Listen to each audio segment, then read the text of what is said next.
Parmini itu berjalan dengan lancar. Nanti dikasih tahu Bu Guru bagaimana caranya. Oke? Bu Guru akan membagikan kertas kepada kalian. Nanti kalian menulis apa yang ingin kalian wujudkan ketika belajar. Contohnya ya, datang tepat waktu. Gimana?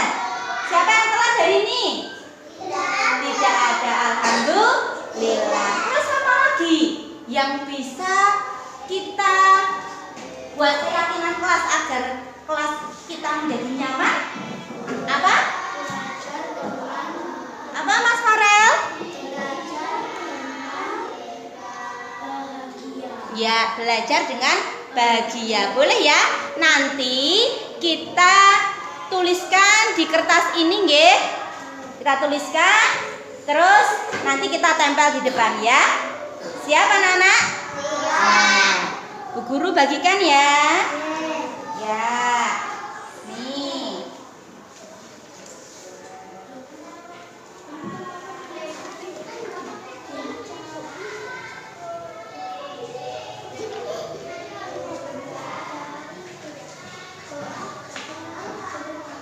Ya, langsung bisa menulis apa yang ingin kalian wujudkan di kelas.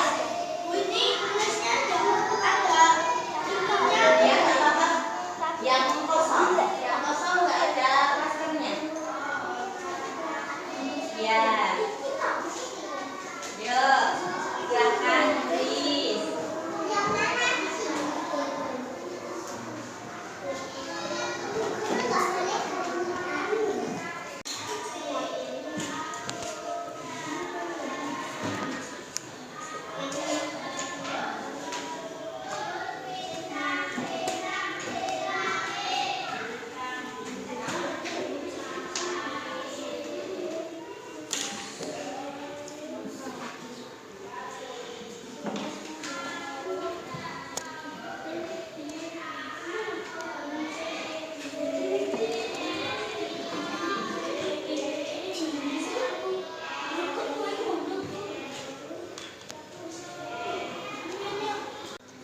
Sudah anak-anak? Sudah. Yuk, kalau sudah, kita akan menempel di depan kelas.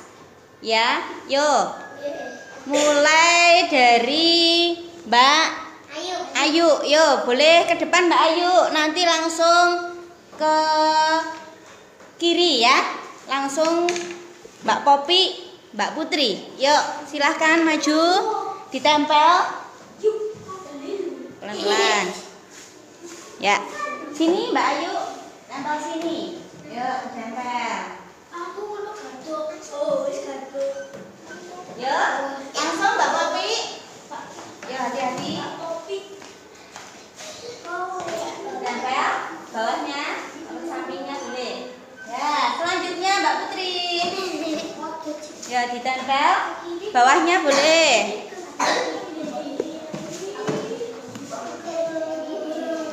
Ya, lanjut Mbak Karin. Yuk, Mbak Karin. Pelan-pelan ya. Mbak Gendis.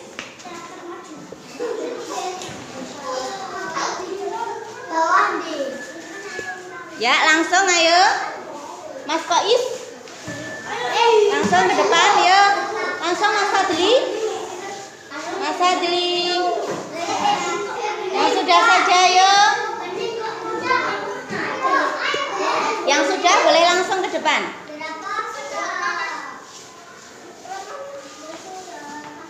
Yo.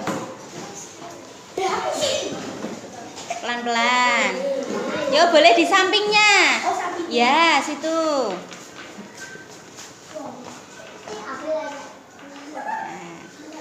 Yang sudah boleh ke belakang ya. Boleh.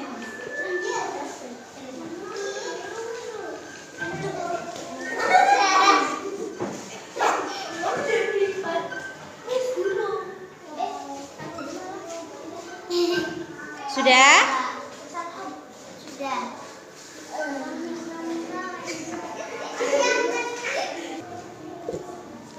Yuk, alhamdulillah ini sudah semua ya. Ya. Bu Guru akan bacakan. Yang pertama, berangkat tepat waktu. Setuju semua? Setuju. Jangan sampai ketinggalan, nggih.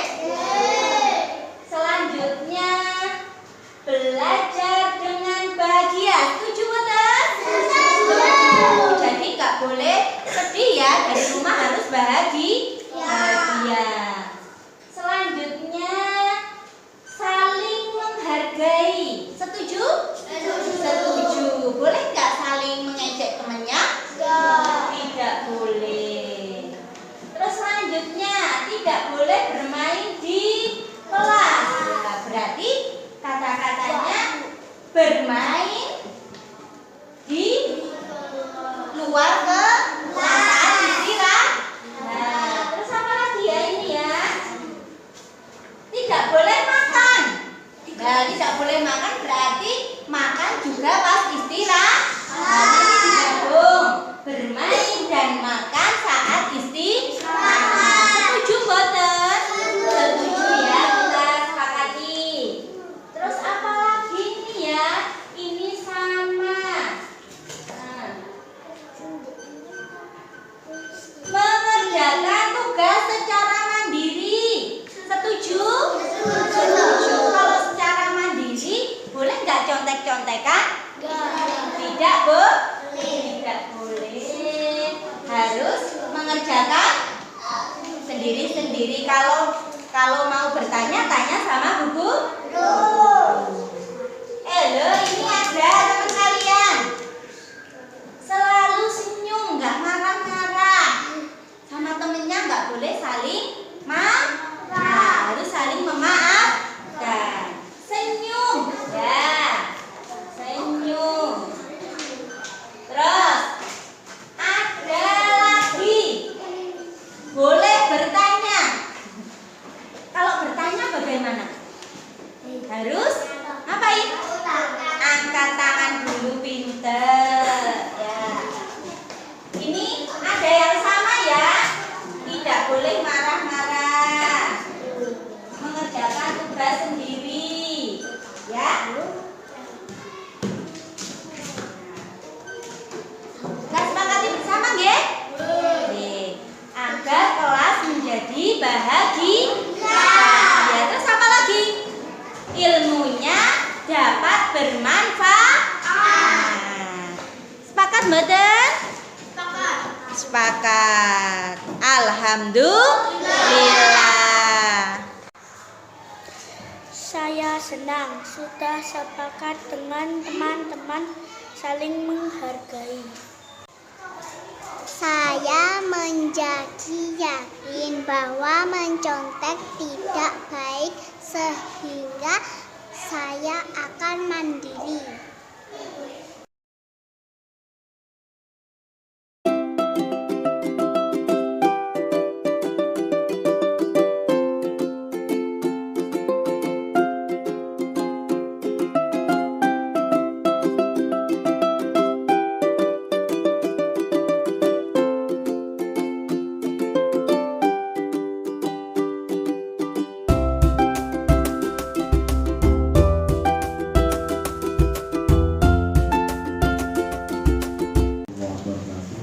Waalaikumsalam warahmatullahi wabarakatuh. Alhamdulillah, bismillah, alhamdulillah. Wasyukurillah ala nikmatillah wa la haula wa la quwwata illa billah. Amma ba'du. Yang kami hormati Bapak atau Ibu kepala sekolah SD dan 1 Joko. Yang kami hormati ada Bapak Ibu guru PAI Kecamatan Bolong yang sekolah. Yang pertama, marilah kita panjatkan puji syukur kehadirat Allah Subhanahu wa taala yang mana pada kesempatan siang hari ini masih memberikan nikmat pada kita semuanya, guys. kita dapat berkumpul dalam acara KKGAI dengan keadaan sehat walafiat. Untuk itu marilah kita aturkan rasa syukur kita kepada Allah Subhanahu wa taala dengan mengucapkan bacaan tahlil alhamdulillahirabbil alamin. Shalawat serta salam semoga senantiasa tercurahkan kepada junjungan kita Nabi besar Muhammad sallallahu alaihi wasallam, dengan harapan semoga kita semuanya kelak di hari kiamat mendapatkan syafaatnya. Bapak Ibu guru yang kita hormati, acara pada siang hari ini mari kita mulai. Yang pertama yaitu pembukaan, yang kedua yaitu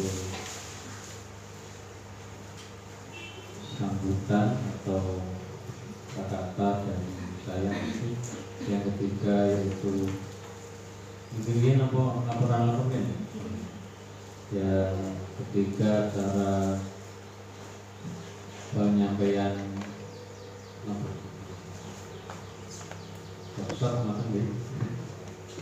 pakai Ibu Lulu nanti. Yang keempat acara laporan, baik laporan keuangan dari Budaya ataupun laporan keuangan dari BPS. Dan acara berikutnya itu lain-lain. Dan acara yang terakhir yaitu penutup. Untuk itu untuk menghemat waktu karena sudah harus siang, marilah kita adakan acara yang pertama yaitu pembukaan. Mari kita awali dengan membaca surat Al-Fatihah. Semoga apa yang kita kerjakan, apa yang kita sampaikan hari ini mendapatkan manfaat dan ridho dari Allah Subhanahu wa taala. Amin. Lagi ini yang berkuliah tersolihah, ibaratun salihah. Alhamdulillah minasyaitonir bismillahirrahmanirrahim. Alhamdulillahirabbil alamin arrahmanir rahim maliki yaumiddin. Iyyaka na'budu wa iyyaka nasta'in ihdinas siratal mustaqim siratal ladzina an'amta 'alaihim ghairil maghdubi 'alaihim waladdallin. Terima kasih. Acara yang kedua yaitu sedikit saya sampaikan. Assalamualaikum warahmatullahi wabarakatuh. Kepada Bapak Ibu guru PAI se-Kabupaten Tulung, se-Kecamatan Tulung yang saya hormati, terima kasih telah hadir pada siang hari ini di acara KKG yang kita laksanakan rutin setiap 2 minggu sekali. Kali ini saya akan memaparkan diseminasi tentang budaya positif. Mungkin ada Bapak Ibu guru yang tahu budaya positif di sekolah? Pak Putri? Tiap hari kita lakukan budaya positif itu, ya, senyum, salam, ya, itu termasuk budaya positif di sekolah. Okay. Selain itu, ada budaya positif yang seharusnya kita lakukan di kelas maupun sekolah, yang kadang-kadang kita abaikan. Kita lanjut. Nah, kita akan membahas tentang yang pertama perubahan paradigma, yang kedua konsep disiplin positif dan motivasi, yang ketiga keyakinan kelas, keempat kebutuhan dasar manusia, yang kelima 5 posisi kontrol, dan yang keenam adalah segitiga restitusi. Ini semua adalah budaya positif yang sebenarnya harus kita lakukan, karena kita sebagai guru itu adalah sebagai pamong. Seperti kata Ki Hajar Dewantoro, guru itu adalah sebagai pamong. Pamong itu apa? Menghamba pada murid. Maksudnya menghamba itu bukan menghamba seperti kita menghamba kepada Allah, tetapi kita memberikan yang terbaik kepada murid. kita seorang guru, apalagi guru PAI ya, itu diibaratkan sebagai seorang petani yang menanam padi misalnya. Kita itu hanya bisa menuntun, tidak bisa mengontrol anak. Menuntun bagaimana mereka itu selamat dunia akhirat. Kita dapat memperbaiki kondisi tanah, memelihara tanaman padi, memberi pupuk dan air, membasmi ulat maupun jamur yang ada di tanaman. Seperti itu pula kita sebagai seorang guru, kita tidak bisa mengontrol anak, kamu harus jadi A, kamu harus jadi B. Tetapi kita hanya bisa menuntun bagaimana anak kita sesuai jalurnya. Tadi sudah saya berikan pernyataan bahwa mengontrol seseorang itu kita bisa atau tidak? Kira-kira kita bisa nggak mengontrol seseorang? Bisa mboten? Kira-kira mengontrol bisa nggak? Bisa. Ya. Sementara jawabannya itu ya, nanti kita lihat bisa atau tidak. Nah, di sini dari Dr. William Glasser tentang teori kontrol. Nah, kita mengontrol murid itu ternyata hanya ilusi. Ilusi itu berarti apa? Cuman bohong. Cuman hanya rumongsoni kita bisa. Tapi ternyata apa? Guru itu berilusi bisa mengontrol murid. Kita tidak dapat memaksa murid. Mungkin paksaan itu bisa untuk saat itu, tetapi untuk jangka waktu yang panjang kayaknya sulit ya. Yang kedua, ilusi bahwa semua penguatan positif efektif dan bermanfaat. Dalam jangka waktu tertentu kemungkinan murid tersebut akan menyadarinya dan mencoba untuk menolak. Mungkin enggak? Ada enggak kira-kira di kelas Bapak Ibu yang pertama kucing terus dimarahin satu kali, mungkin diam ya Bu, Pak. Tapi untuk beberapa kali kalau kita memberikan hukuman malah semakin menjadi dodro jangan-jangan. Yang selanjutnya, ilusi bahwa kritik dan orang merasa bersalah dapat menguatkan karakter. Kadang mbok yo aja ngono kuwi. Bu guru wis capek-capek ngulang, suaranya hilang nantean. Gitu. Tetapi kalian malah nyepelek. Kadang kan kita saking selak pengen pulang, anaknya rewel, napa pripun nggih? Seperti itu. Yang selanjutnya, ilusi bahwa orang dewasa memiliki hak untuk memaksa. Rumangsanya kita itu orang dewasa. Anak-anak didik kita adalah anak-anak yang mampu kita kontrol. Padahal aslinya itu hanya ilusi. Nah, yang pertama adalah perubahan paradigma. Kita akan melihat stimulus respon dan teori kontrol. Mungkin Bapak Ibu kalau dikasih materi, mungkin kalau membaca udah bisa memahaminya. Tapi ini coba kita bahas bareng. Kalau stimulus respon, stimulus sama respon itu apa? Rangsangan dan apa? Tanggapan. Nah, di sini yang pertama kita mencoba mengubah orang agar berparadigma sama dengan kita. Berarti kita sebagai seorang guru biasanya ngene iki lho, kudu padha karo bu guru, ora entuk beda. Biasanya seperti itu. Jawabannya iki. Nah, padahal masih banyak jawaban yang bisa menjawab soal tersebut. Kalau teori kontrol, kita berusaha memahami pandangan orang lain tentang dunia. Pernah lihat film India berjudul Terezemen? Pernah nggak?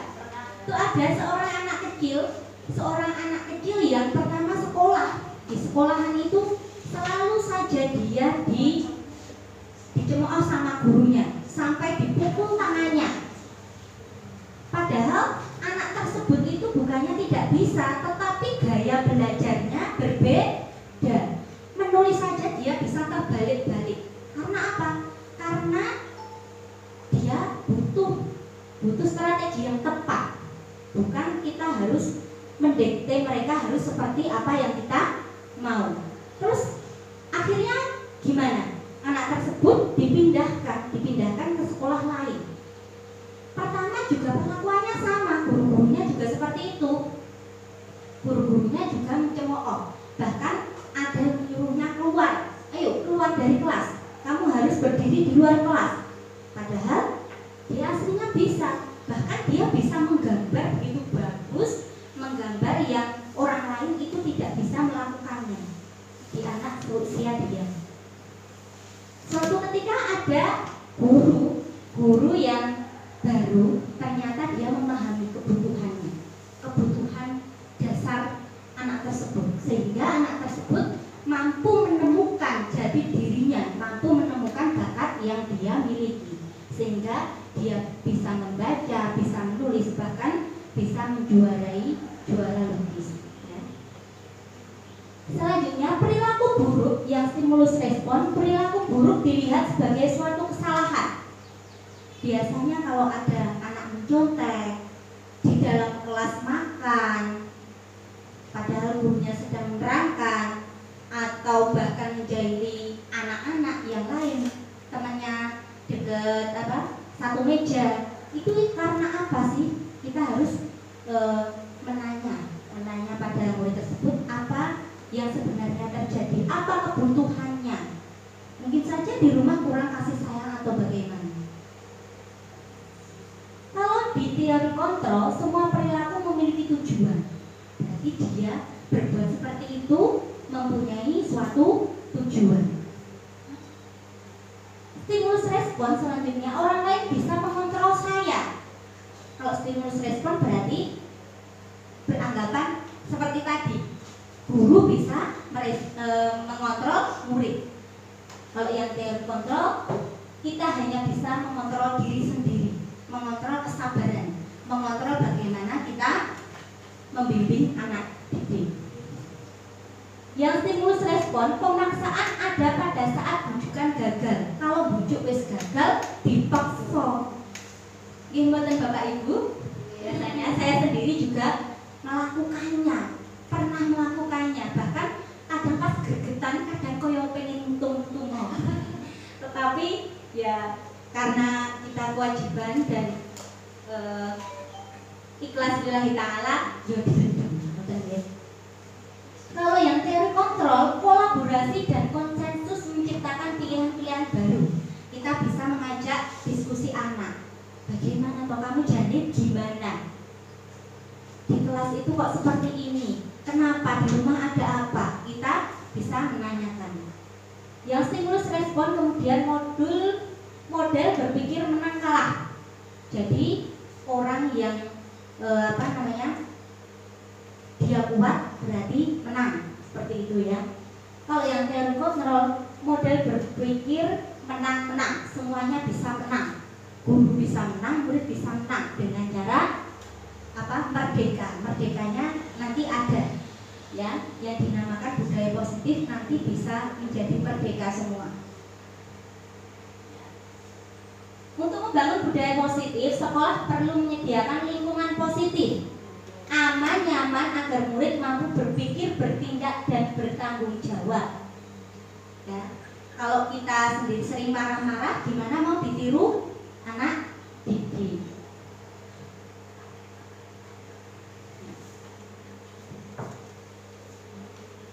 Nah, di sini kebanyakan orang akan menghubungkan kata disiplin dengan tata tertib. Sama tidak? Kira-kira Bapak Ibu, disiplin sama tata tertib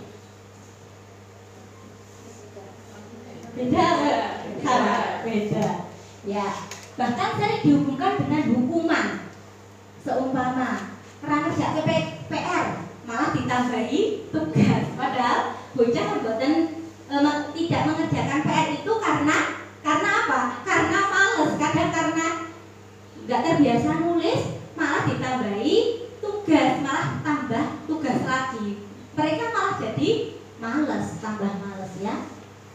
Bapak kita Ki Hajar Dewantoro menyatakan untuk mencapai kemerdekaan itu kita harus menciptakan murid yang merdeka. Syarat utamanya adalah harus ada disiplin yang kuat. Merdeka itu maksudnya merdeka diri sendiri. Bukan merdeka kok bebas karepe dhewe, tetapi merdeka dia sudah mempunyai motivasi intrinsik. Aku harus disiplin. Aku harus saling menghormati, seperti itu ya Bapak Ibu. Selanjutnya, teori motivasi perilaku manusia. Nah, di sini ada motivasi eksternal, motivasi internal ya. Contoh yang pertama, untuk menghindari ketidaknyamanan atau hukuman. Biasanya apa yang akan terjadi apabila saya tidak melakukannya? Apabila kita tidak melakukannya, seumpama contohnya, kalau anak-anak tidak mengerjakan PR maka berdiri di kelas. Nah, seperti itu ya. Kalau motivasi eksternal, jadi dia mau mengerjakan PR itu karena takut berdiri di kelas, bukan karena dia ingin mengerjakan. Yang kedua, untuk mendapatkan imbalan dari orang lain atau hadiah. Okay. Apa yang saya dapatkan kalau saya mengerjakan? Biasanya guru memberi aku permen, seumpama kelas 1. Kalau saya bisa dapat nilai 100, akan mendapatkan hadiah apa? Nah, hadiah itu sama saja membunuh karakter ya Bapak Ibu. Kalau kita ingin memberikan itu apresiasi. Apresiasi itu wah bagus, ditingkatkan lagi ya dengan kata. Kalau dengan hadiah kira-kira gimana?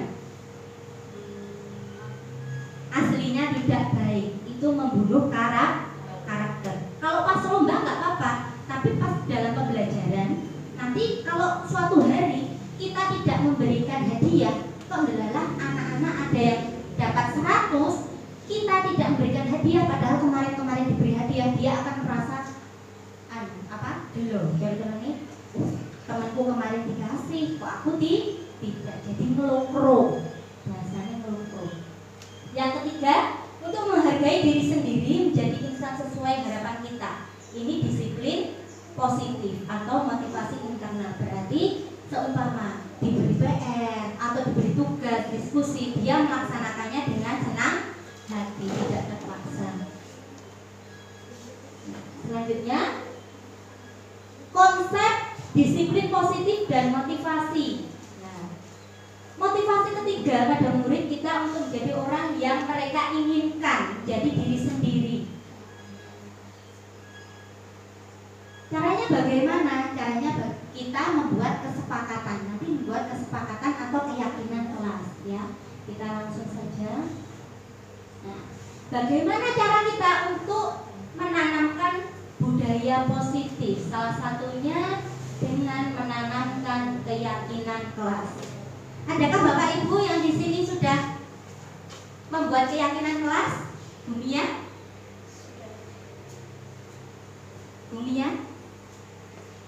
Atau siapa sudah membuat keyakinan atau peraturan? Kesepakatan. Saya mau tanya, kesepakatan sama peraturan beda apa sama?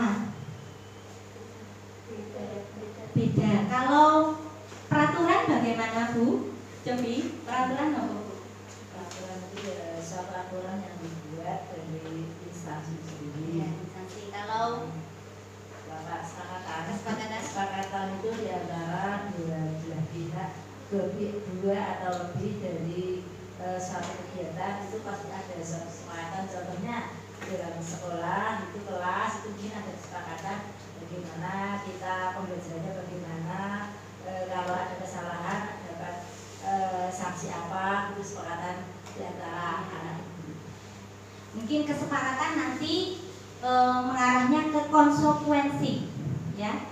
Kalau keyakinan itu kita buat bersama, dan anak-anak ketika melakukan kesalahan itu mereka mencari solusi yang terbaik dengan inisiatif sendiri. Ya, nanti ada di sini. Kita lanjut. Nah, di sini ada kesepakatan kelas. Ini sama-sama kesepakatan kelas. Yang di sini mengarah kepada konsekuensi, yang satunya mengarah pada keyakinan. Apa bedanya coba? Bedanya apa? Coba diperhatikan dulu.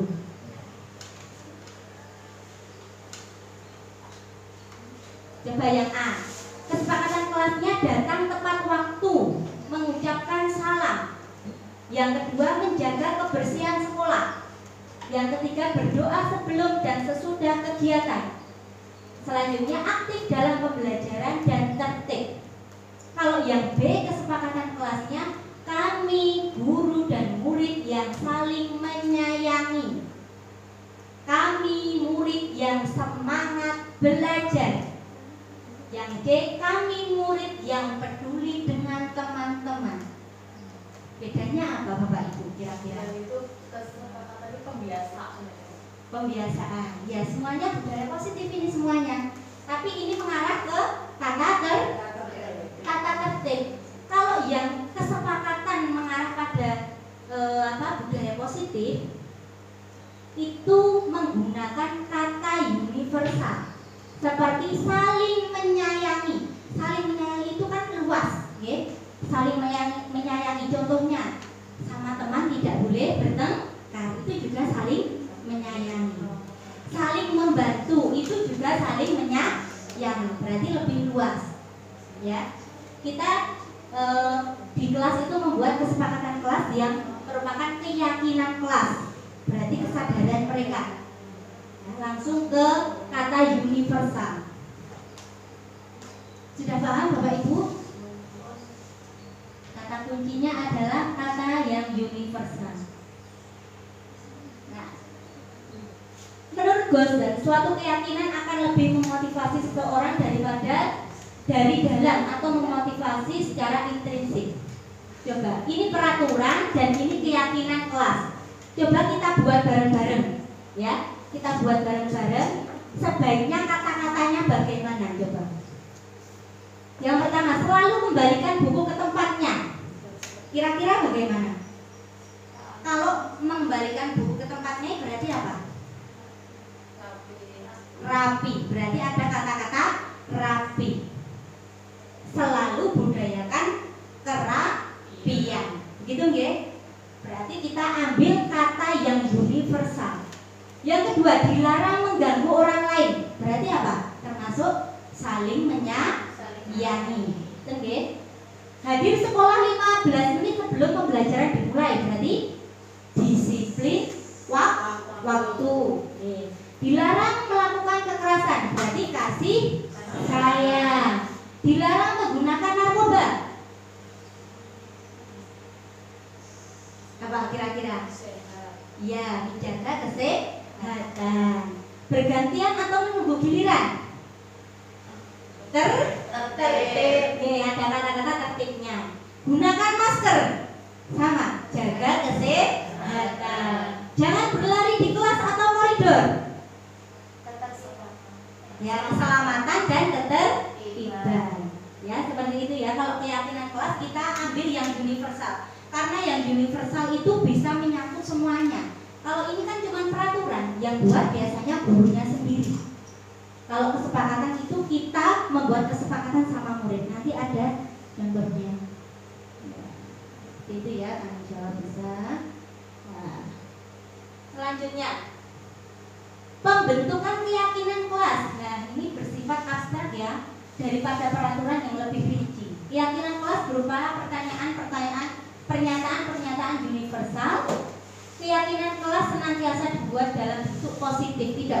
Tidak boleh makan di kelas, tetapi gunakanlah makan dan minum di luar kelas atau saat istirahat. Seperti itu. Tidak boleh ada kata tidak boleh, ya, yang positif. Keyakinan kelas sebaiknya sesuatu yang dapat diterapkan di lingkungan tersebut.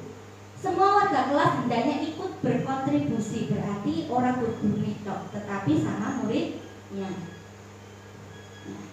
Di sini kemarin saya membuat keyakinan kelas sama anak kelas 1 di kelas ini. Anak kelas 1 kan yang kadang agak sulit ya. Nah, kita akan buka yang video 1.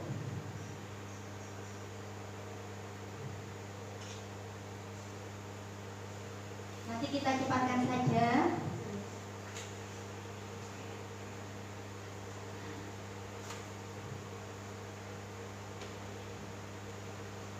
Kita bisa membuat post-it. Ada yang tahu post-it?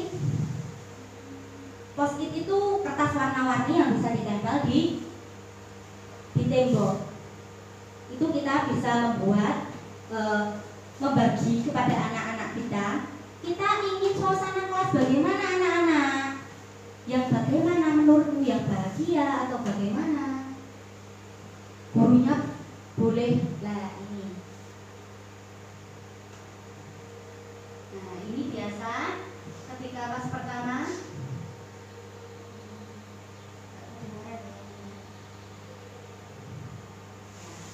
Kita cepatkan saja. Kita menerangkan bagaimana kamu ingin suasana kelas, atau yang tertib atau yang bagaimana, nanti kamu tuliskan di post-it. Nah, di sini Bu Guru membagikan, Bapak Ibu guru bisa membagikan post-it. Post-it boleh dibuat sendiri, belakangnya dikasih double tip bisa pakai post-it yang itu loh, apa? Ya, stick note ya, bisa stick note. Nah, kalau sudah nanti anak-anak disuruh menuliskan di situ, lalu nanti ditempel di depan. Ditempel. Langsung ke video 3 saja. Nah, di sini anak-anak disuruh menempelkan di depan. Nah, seperti ini. Anak-anak sudah menempelkan, nanti gurunya membahas. Kira-kira kan biasanya ada yang sama ya, yang sama. Tidak boleh mengganggu, tidak boleh marah-marahan, atau tidak boleh makan, itu biasanya ada yang sama. Nanti kita gabungkan yang sama. Terus kita lihat nanti kira-kira apa saja kita tulis, lalu bisa kita print atau bisa kita buat di kertas folio. Nah, di sini anak-anak sangat bersemangat ini. Anak-anak sangat bersemangat.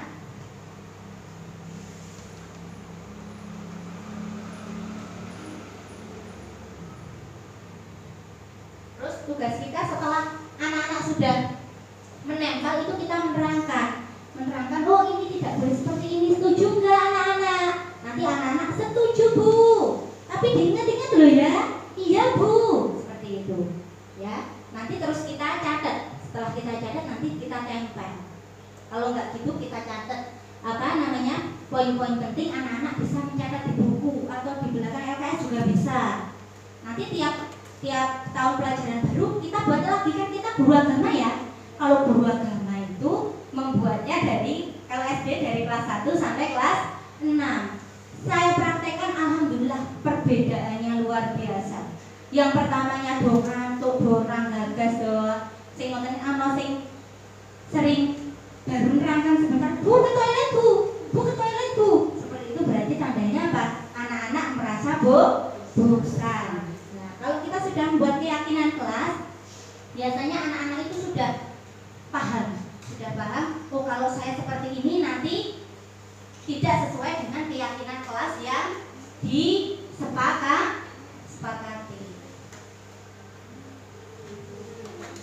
Mungkin ada yang mau praktek? Ada yang mau besok dipraktekkan ya Bapak Ibu ya? Dampaknya luar biasa sungguh Bu. Ya. Yang pertamanya mereka tidak saling sapa, atau mereka kadang menjadi temannya, itu berubah sangat drastis. Nah, di sini dihukum oleh penghargaan. Nah, seperti tadi, kalau dikasih penghargaan seperti hadiah, itu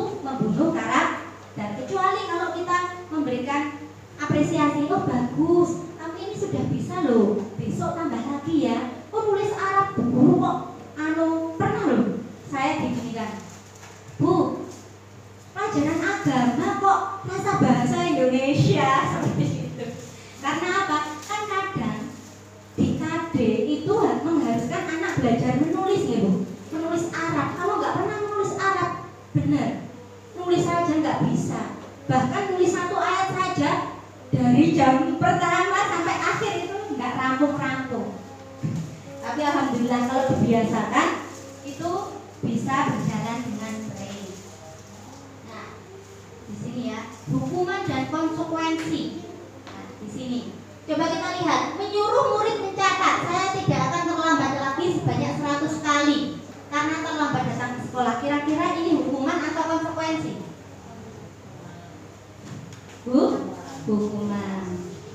Yang kedua, menyuruh murid lari mengelilingi lapangan jika terlambat, hukuman atau konsekuensi Bu? Hukuman juga. Selanjutnya, meminta murid push up selama 15 kali karena ke sekolah tidak memakai masker, hukuman juga. Selanjutnya, meminta murid mengganti kertas tugas teman yang dicoret-coret, itu namanya apa? Konsekuensi. Konsekuensi berarti apa? Akibat. Kalau kamu mencoret-coret buku temannya, ya berarti harus mengganti, itu berarti konsekuen. Boten melenceng. Kalau datang terlambat kok suruh lari itu tidak sesuai. Yang terakhir, coba menyuruh murid lari mengelilingi lapangan basket sebanyak 2 kali karena terlambat pas PJOK. Itu sesuai betul? Sesuai, karena pas pelajaran PJOK, nggak apa-apa.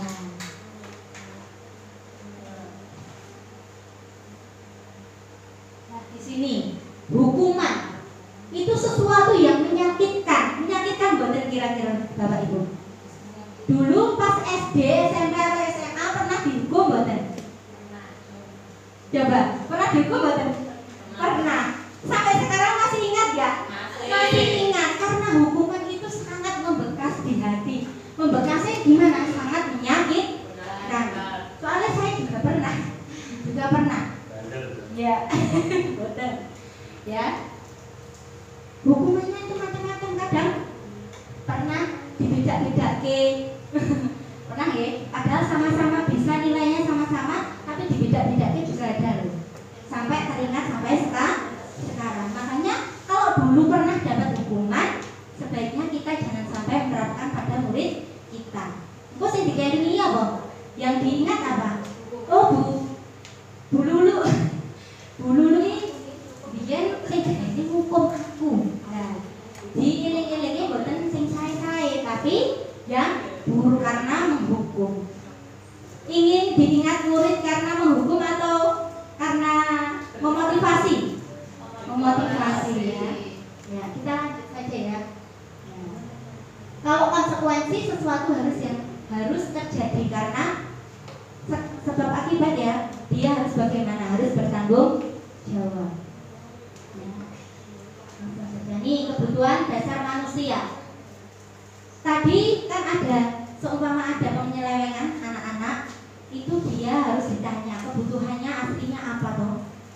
Kebutuhan yang pertama adalah cinta dan kasih sayang. Mungkin saja kurang perhatian di rumah, makanya jahilikan cari wae, caper sama gurunya. Yang kedua yaitu kesenangan. Dia mungkin suka bernyanyi. Pernah nggak Bapak Ibu anak-anaknya bernyanyi di kelas? Ya. Kadang-kadang suruh nulis saja, tahu-tahu wongkong ini seperti itu ya. Ini gurunya rasa nyanyi, tetapi aslinya ya kadang-kadang diberi waktu untuk bernyanyi sesuai dengan pembelajaran kita, seperti itu. Yang selanjutnya yaitu kebebasan. Dia kadang pengen bebas, jadi jangan di dalam kelas terus. Seumpama tentang kita kan ada materi ciptaan Allah ya. Kalau pas ciptaan Allah kan ada Al-Khaliq, ya kan? Ciptaan Allah itu apa saja? Kita ajak keluar kelas ya. Nanti cari di luar kelas ada apa saja? Ada kupu-kupu dicatat. Ya, kelas 1 biasanya ya. Terus ada belerang dicatat. Nanti bisa berkelompok atau bisa nyebar sendiri-sendiri. Ya, seperti itu. Mereka senang. Dan waktu itu terasa cepat banget. Kalau kita ajak ke luar kelas. Iya. Selanjutnya penguasaan. Penguasaan itu apa? Kita perlu memberi apresiasi. Anak itu seumpama tahu nulis, delalah kok belum nulis, itu bagaimana? Luar biasa. Kita berarti, ya Allah, ternyata aku bisa nulis, ternyata tulisannya apa loh, bisa nulis lagi ya. Ya Bu, ternyata besok selanjutnya dia mau menulis lagi seperti itu ya. Itu namanya penguasaan. Dia merasa, oh ternyata saya bisa seperti itu. Ya, selanjutnya langsung. Sekarang posisi kontrol. Posisi kontrol kita sebagai seorang guru itu ada 5. Yang pertama menghukum. Kira-kira kita mau jadi penghukum atau tidak? Jangan sampai ya, jangan sampai. Yang kedua membuat orang bersalah. Seperti tadi. Kamu itu bagaimana kalau nanti bu guru dimarahin? Bu kepala sekolah loh. Kalau kamu mengatakan seperti itu, bagaimana ini? Ayo, ikut. Biasanya kan seperti itu. Kalau merasa orang bersalah terus bersalah, terus dia mau mengepel yang lantai yang kotor. Yang ketiga kita sebagai teman. Oh kalau nggak bisa bertanya, boleh sebagai teman itu juga bagus. Tetapi kan kadang kalau kita posisinya sebagai teman kan kadang murid kadang kayak dikit lah ya. Selanjutnya monitor atau pemantau, dia hanya memantau. Ayo, yaudah berjalan, tak tunggu. Nah seperti itu sebagai posisi pemantau. Yang kelima adalah manajer. Manajer ini yang paling bagus. Manajer itu seperti apa? Kita mempraktekkan segitiga restitusi. Sudah pernah mempraktekkan belum? Segitiga restitusi mungkin Bapak Ibu sudah pernah melakukan, tetapi mungkin tahapannya yang tahapan 1, 2, 3-nya kadang dibolak-balik. Kalian Bapak Ibu guru sudah melakukan restitusi, insya Allah sudah ya. Apa restitusi itu? Restitusi adalah proses menciptakan kondisi bagi murid untuk memperbaiki kesalahan mereka sehingga bisa kembali ke kelompok mereka semula ya. Menjadi karakter yang lebih kuat. Berarti apa? Biasanya anak yang nakal atau anak yang tidak bisa itu kadang dikucilkan sama teman-temannya. Lah bagaimana kita sebagai guru agar anak tersebut bisa kembali ke kelompoknya, tidak dikucilkan, setara, tidak merasa minder. Kita harus bagaimana? Nah, di sini segitiga restitusi. Saya pernah mempraktekkan segitiga restitusi itu ketika anak membuang kertas kepada temannya. Padahal niatnya mau mengajak kerja kelompok, tetapi caranya salah. Caranya bagaimana? Dia pas pelajaran malah buang kertas agar temannya ada ke belakang.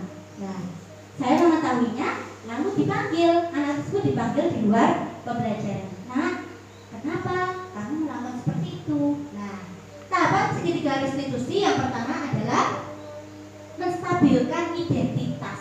Nah, yang pertama kita bisa menanyakan, setiap orang pasti pernah melakukan kesalahan, nak, termasuk bu guru. Nah, tadi kamu melakukan kesalahan. Nah, terus bagaimana? Kamu bukan satu-satunya yang pernah melakukan ini. Nah, pertama itu, ya, kita bisa menanyakan seperti itu. Orang buang kertas sembarangan, orang kan nih, bukan langsung itu. Tidak langsung seperti itu, tetapi kita menanyakannya dengan baik. Ya. Yang pertama menanyakan menstabilkan identitas. Yang kedua, validasi tindakan yang salah. Nah, setelah menanyakan, semua orang pasti melakukan kesalahan. Ya, seperti itu. Selanjutnya validasi tindakan yang salah, yaitu kita bisa menggunakan kata-kata kamu tentu punya alasan kenapa kamu seperti itu, ya kan? Seperti tadi. Terus anaknya mengatakan, Bu, saya hanya melempar kertas agar teman saya lihat ke belakang. Saya mau mengajak untuk belajar kelompok sepulang sekolah. Kan mereka memberikan alasan, dia mempunyai tujuan kenapa seperti itu, ya. yang lebih efektif untuk mendapatkan apa yang kamu butuhkan, ditanya. Apakah itu sudah efektif? Kamu bisa melakukan yang lain kan? Bagaimana? Coba. Ya. Mungkin setelah pelajaran nanti kamu bisa mendekati temanmu. Yang terakhir yaitu menanyakan keyakinan. Nah, ini tidak bisa dilakukan ketika kita belum membuat keyakinan ke kelas. Kalau sudah, kita bisa melakukan segitiga restitusi. Apa yang kita tanyakan? Nah, nilai-nilai apa yang telah kita sepakati? Berarti kalau melempar kertas tadi, apa? Nilai yang sudah disepakati. Seperti tadi. Saling menghargai, tidak mengganggu. Terus, kamu ingin menjadi orang seperti apa? Kalau kamu melempar kertas, kira-kira kamu jadi orang seperti apa? Tetapi kalau kamu tidak mengganggu temanmu atau menjaga ketenangan kelas, kamu seperti apa? Itu ditanya. Ada yang mau ditanyakan, Bapak Ibu? Kira-kira ada yang mau bertanya? Silakan. 1 pertanyaan atau 2 pertanyaan? Monggo.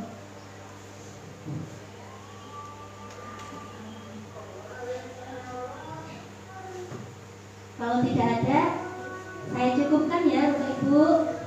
Ya, marilah terus percaya bahwa pendekatan positif akan membuahkan hasil yang lebih luar biasa.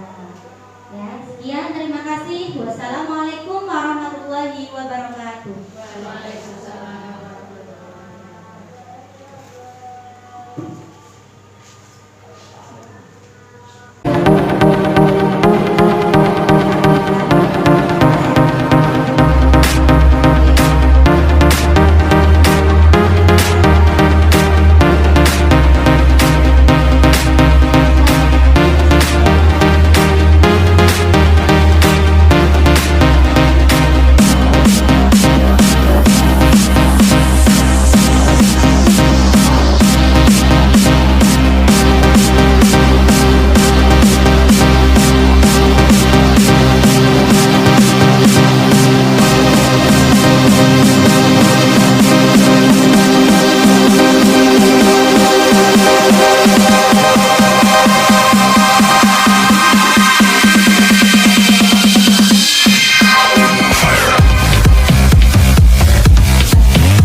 kebutuhan anak, sehingga kita bukan hanya sebagai pengontrol, karena kita itu sebenarnya hanya bisa untuk menuntun anak supaya anak bisa selamat dunia akhirat. Alhamdulillah saya senang bisa menyelesaikan semua masalah dengan baik.